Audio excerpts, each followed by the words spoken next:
Hello friends, আজকে আমি আবার একটা তাওয়ালে ডিজাইন নিয়ে চলে এসেছি, তাওয়ালে আর্ট নিয়ে। তো আজকে আমি ডাক বানাবো।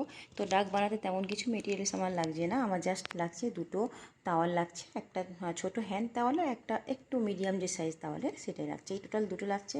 আর যেহেতু আমি ডাক বানাচ্ছি তো তার চোখ বানাবো, তো এই নিয়েছি। আর দুটো ডাকের জন্য দুটো রবার ব্যান্ড নিয়েছি। তোমরা এখানে সাদা সুতোও নিতে পারো, নাও নিতে পারো। ওকে, তো সাদা সুতো নিলে তোমাদের বাইন্ডিং করতে হবে, আর একটু গার্ডার নিলে তোমাদেরকে ওটা আটকানোর জন্য সাহায্য করবে আর কি। তো টোটাল তাহলে আমি কিছুই নিই, জাস্ট আমি দুটো তাওয়ালে নিয়েছি আর এই চোখ নিয়েছি আর এই যে। তো চলো স্টার্ট করা যাক।